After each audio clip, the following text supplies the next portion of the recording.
Halo guys, welcome back to my podcast. Kali ini kita mau bahas fenomena di media sosial yang bikin aku tuh agak cemas. Nah, di sekolah atau di kampus kita sering diajarin bahwa Indonesia itu adalah negara hukum, yang dimana negara hukum itu berdasarkan aturan tertulis pastinya. Tapi yang ada sekarang di medsos belakangan ini itu bukan menurut aturan hukum, tapi melainkan atas asas keadilan bagi seluruh rakyat netizen. Iya nggak sih? Nah, sekarang yang lagi tren tuh kayaknya no viral, no justice. Siapa sih yang nggak tahu? konsepnya tuh sederhana banget. Kalau kalian punya masalah, lewat jalur resmi itu bakalan dipersulit atau diperlambat, atau bahkan nggak jalan sama sekali. Mending itu kalian bikin utas di X, konten nangis-nangis di TikTok dengan background yang sedih banget.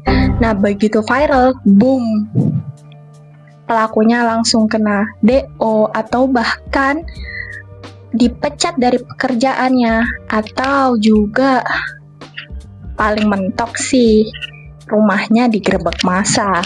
Nah, di sini kita sama Umida. Yeay. Hai, aku Umida. Yes. Sorry sebelumnya nih ya, aku pakai masker soalnya kan kemarin habis kecelakaan, jadi masih dalam pemulihan. It's fine guys. Oke, back to topik ya. Benar sih yang kamu bilang tadi. Jujur belakangan ini setiap aku lagi scrolling media sosial ya, banyak banget kasus-kasus viral yang ujung-ujungnya tuh main hakim sendiri di kolom komentar. Betul Ya kan? Yes. Nah, menurutmu nih, no viral no justice ini fenomena yang sehat atau justru kelewat batas sih? Kalau menurut aku pribadi ya, Mot. Yes. Lanjut, guys. Kalau menurut aku pribadi nih ya, fenomena ini tuh terjadi karena adanya rasa frustasi dari masyarakat atau kita sebagai mahasiswa nih ya. Karena kan kayak kita sering tuh dengar kalau ada masalah atau suatu kasus gitu, kalau nggak viral tuh penanganannya tuh lambat banget gitu. Betul. Jadi tuh kayak viralitas ini tuh sebagai ajang untuk mencari keadilan atau perhatian publik gitulah. Kayak pick me guys, kayak pick me. Tapi kalau di sisi lain ya, kalau dipikir-pikir ini tuh bahaya banget sih, Mut. Karena tuh kalau netizen menghukum orang itu tanpa tahu cerita asli sebenarnya. Benar Ya banget. kan? Apalagi sekarang kan apa ya? Algoritmanya. Algoritma. Yes, algoritmanya itu sekarang bukan cari fakta yang sebenarnya, tapi melainkan yang mana kelihatan sedih. Nah, netizen dukung tuh. Iya, karena kalau di media sosial itu nggak ada yang namanya itu cek fakta dua belah pihak. Iya. Jadi kalau misalnya sudah ada satu narasi yang dibikin sama seseorang, terus pelaku yang dituduh itu bakal langsung dianggap bersalah tanpa adanya ruang untuk klarifikasi. Yes, gitu loh. betul. Jadi itu padahal kan kayak kalau video-video pendek yang di medsos atau bukti-bukti chat gitu kan mudah dimanipulasi ya. Ya, biar kita kepancing emosi, guys, merasa kasihan. Oh, kasihan. Oh, juga ada sering muncul di FYP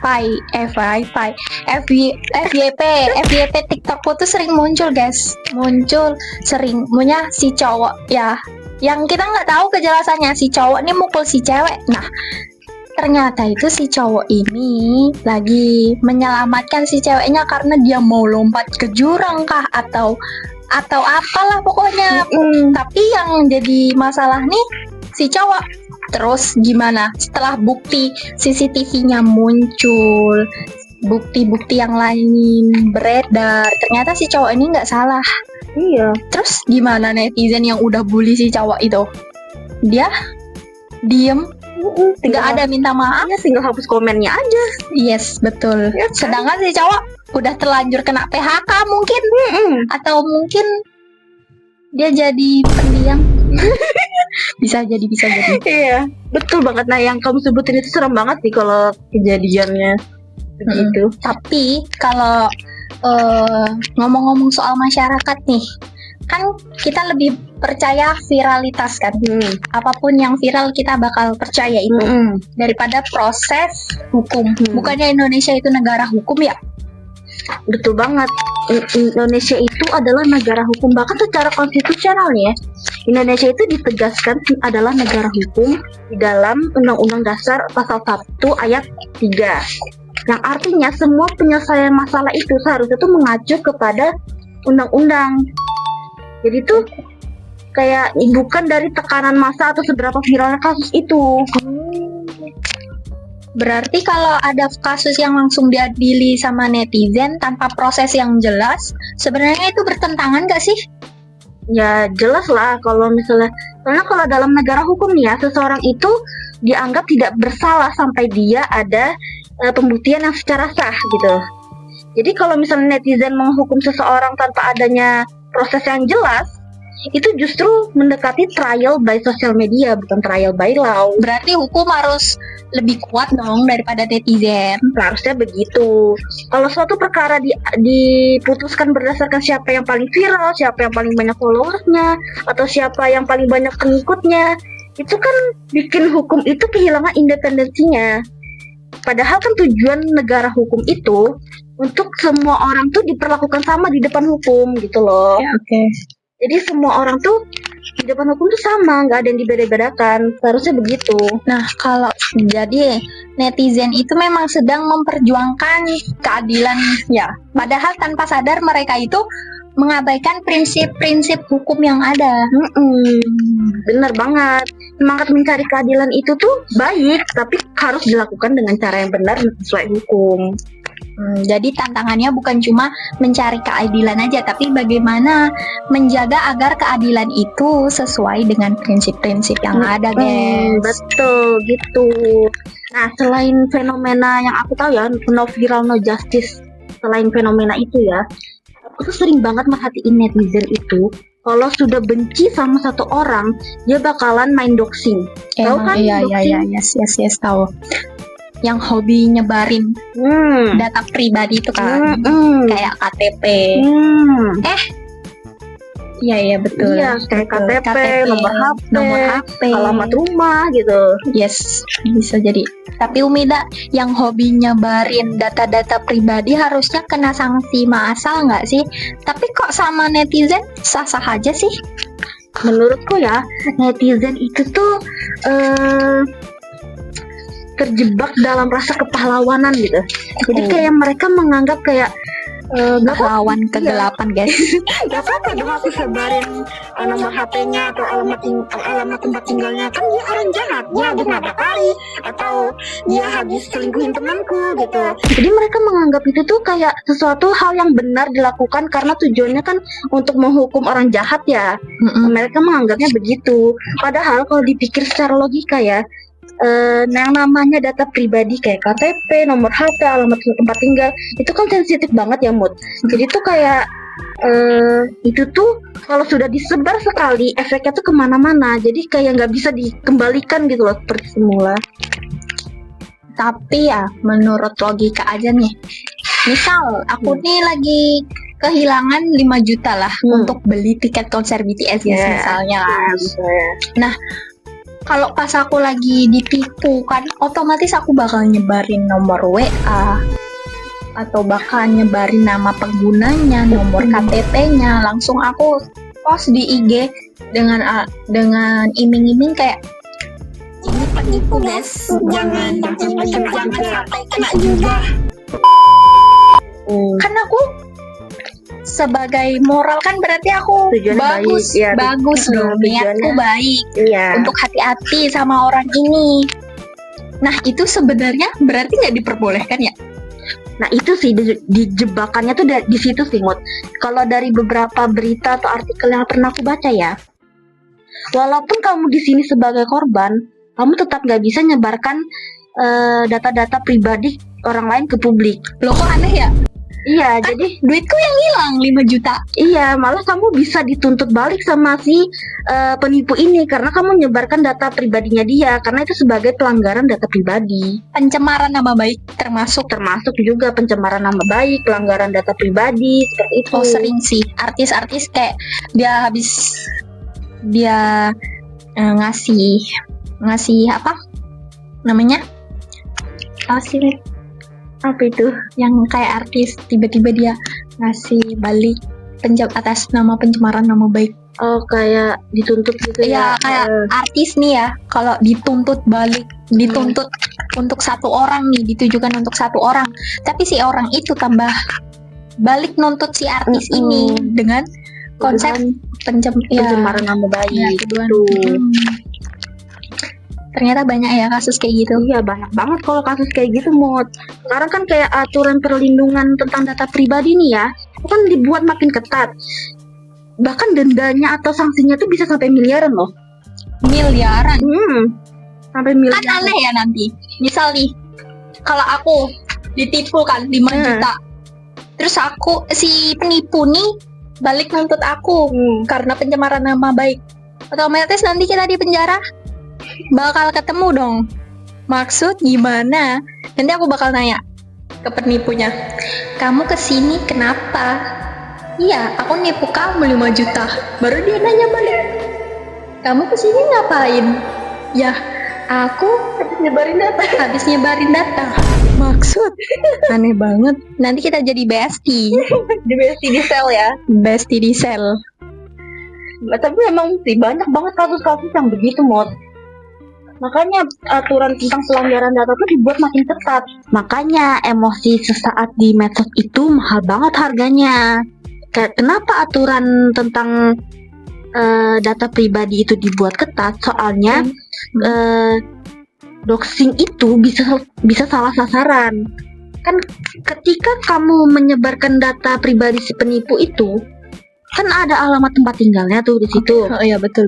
Nah, siapa tahu dia tinggalnya sama keluarganya, sama orang tuanya atau saudaranya yang mereka tuh nggak tahu apa-apa tentang masalah itu. Jadi tiba-tiba bagaimana kalau misalnya terjadi kayak tiba-tiba rumahnya digedor-gedor atau dilemparin batu, padahal mereka tuh nggak tahu apa-apa tentang masalah itu. Nah, karena kericuhan itu yang bikin masalah ini tuh jadi lebih berbahaya gitu lah bagi untuk orang-orang yang nggak bersalah. Oke, berarti itu data pribadi itu yang nggak bisa disepelein ya. Sekarang kita next, yaitu yang tentang jempol netizen atau yang sering dikomen, ketikan netizen. Nah, kalau netizen kalau maki-maki tuh pakai akun-akun anonim gitu kan. Nah, ini tuh kan terus nanti dia kritik-kritik yang tajam lah pokoknya. Semua kebun binatang dibawanya satu di kolom komentar tuh. Tapi nanti dia ngomong kayak gini, ini kan kritik, kita kan bebas berpendapat gitu kan ya. Iya, memang kebebasan berpendapat itu memang dijamin sama undang-undang. Tapi kebebasan itu selalu disertai sama tanggung jawabnya. Maksudnya itu kita tuh boleh berpendapat atau mengkritik seseorang gitu ya. Tapi itu tuh kita tetap harus dengan menghormati hak-hak orang lain sama tidak melanggar aturan. Gitu. Nah, menurutmu nih, apa sih perbedaannya dari kritik yang sehat sama penghinaan tuh apa bedanya sih?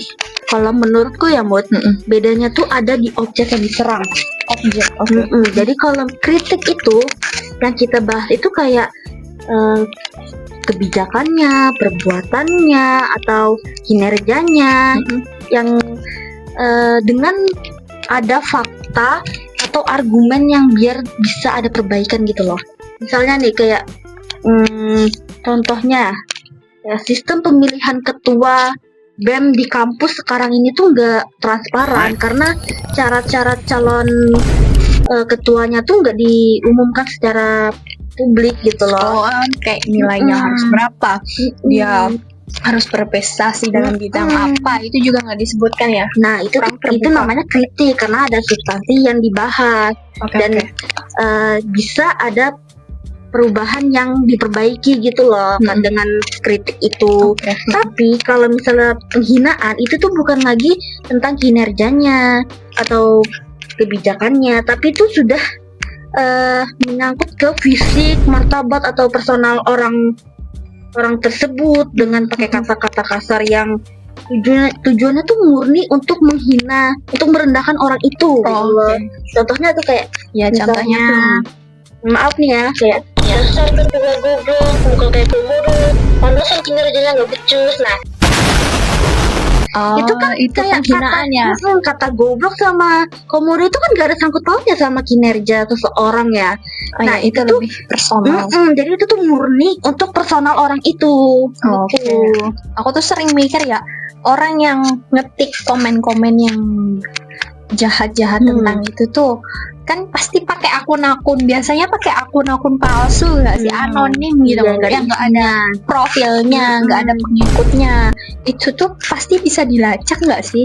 Pasti sih, itu pasti bisa dilacak.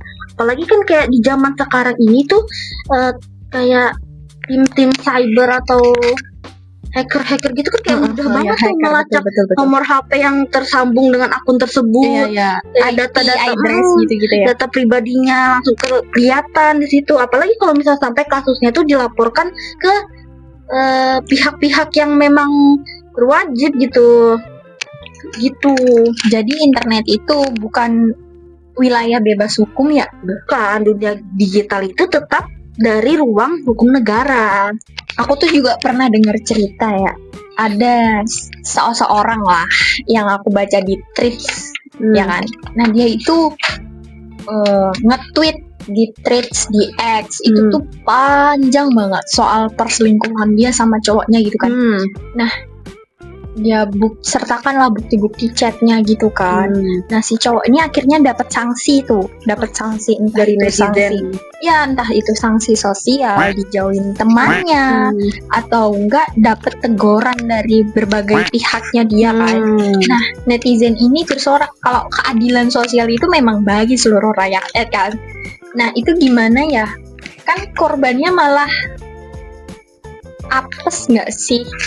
Ya nggak sih? Iya, kalau misalnya dari sini tuh kita bisa belajar Mut, kalau sebuah kesalahan itu nggak bisa dibalas dengan melanggar aturan lain. Jadi kan kayak dalam konteks pacaran, berarti itu kalau nggak bisa kesalahan dengan menentang aturan yang lain itu maksudnya dari si cowok ini kan tadi kan dia selingkuh nih.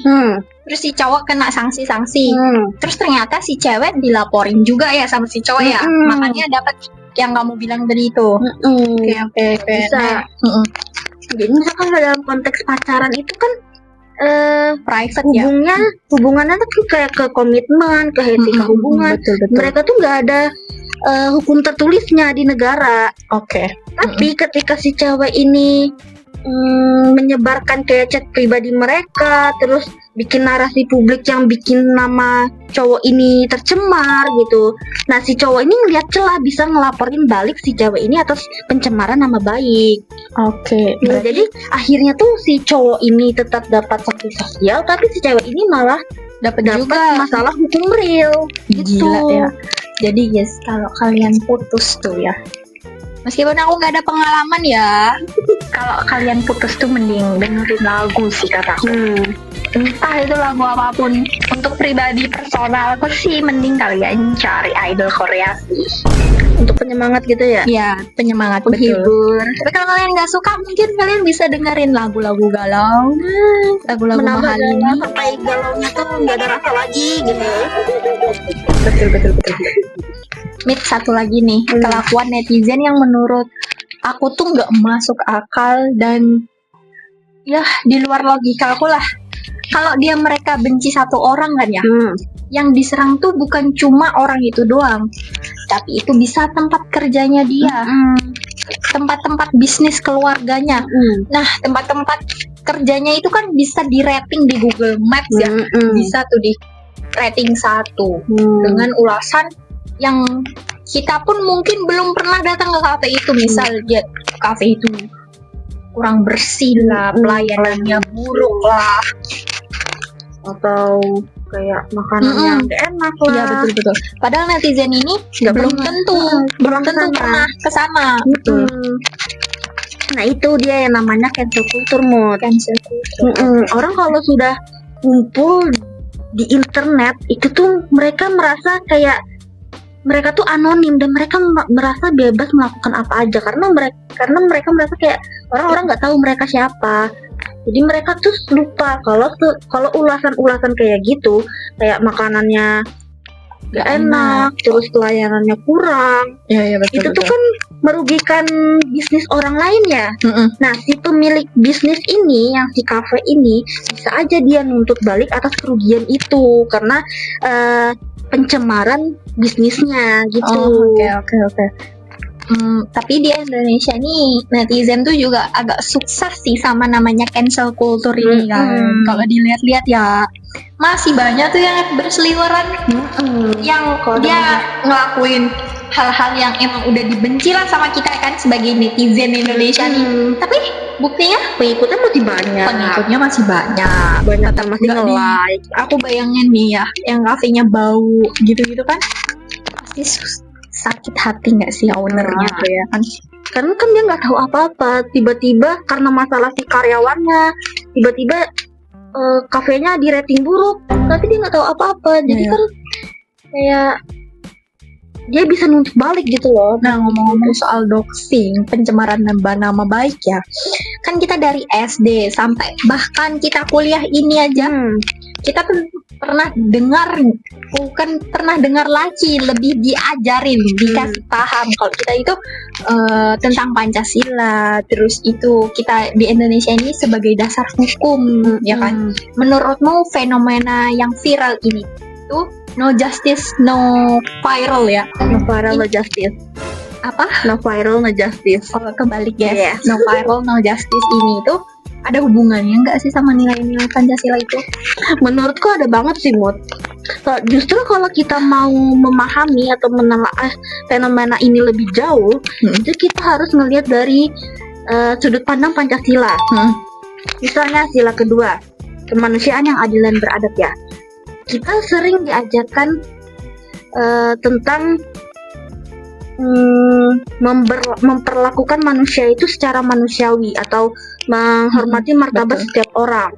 Nah, ketika ada seseorang yang dituduh melakukan kesalahan, lalu langsung dicaci, langsung dihujat, langsung dicari alamat tempat tinggalnya, bahkan keluarganya ikut diserang, itu tuh sebenarnya kan bertentangan dengan nilai kemanusiaan.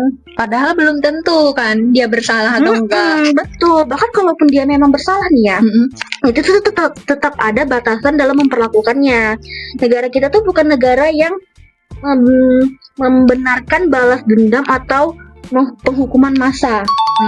Kita tuh punya hukum, punya lembaga yang memang sudah dibentuk untuk mengatasi masalah-masalah tersebut. Berarti kalau netizen yang dia menyerang tanpa tahu fakta yang benar, itu tuh bisa dianggap sebagai kemanusiaan yang adil dan beradab nggak sih? Enggak dong, karena kan kemanusiaan yang beradab itu berarti kita tetap mengikuti akal sehat, etika dalam mengkritik dan rasa hormat terhadap hak orang lain.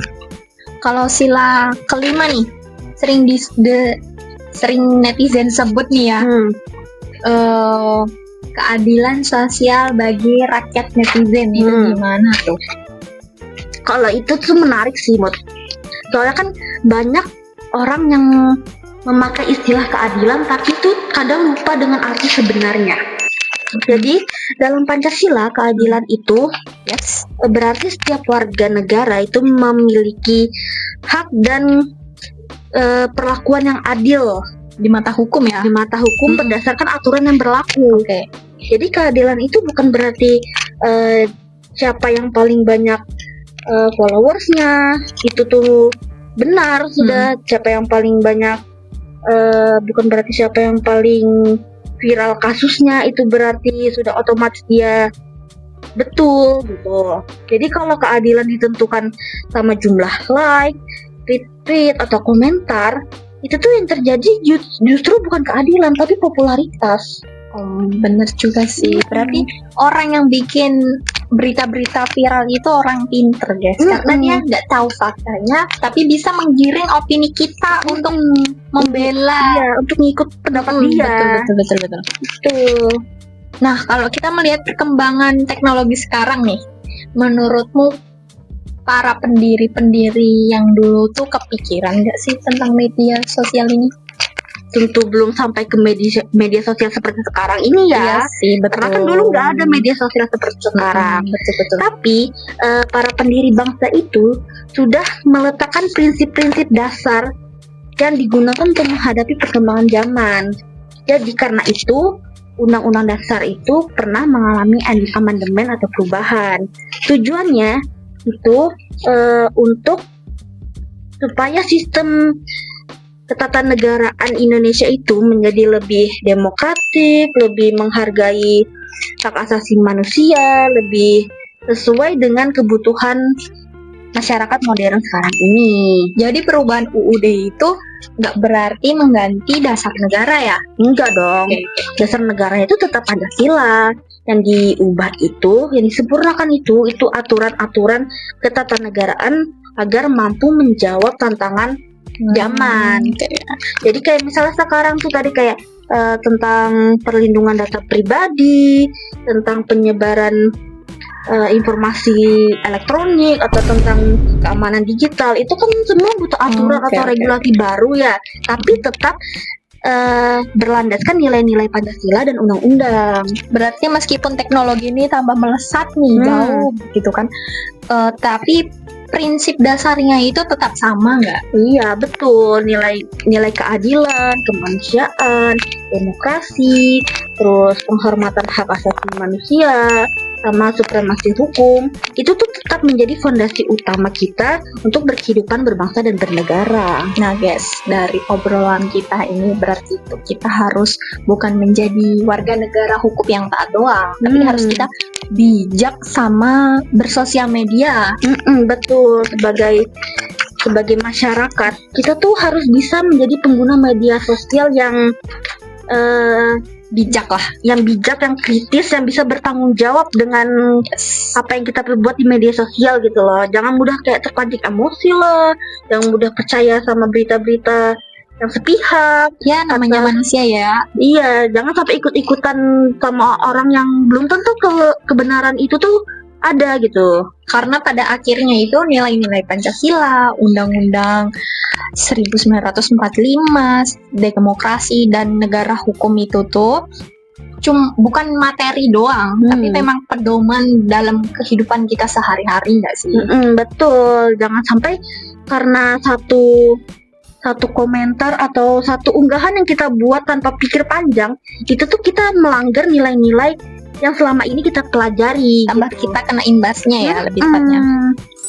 Sekian dari kami. Selanjutnya sampai jumpa di podcast berikutnya kalau ada ya. Kalau ada. Ya. Bye bye. Bye. Terima kasih sudah mendengarkan.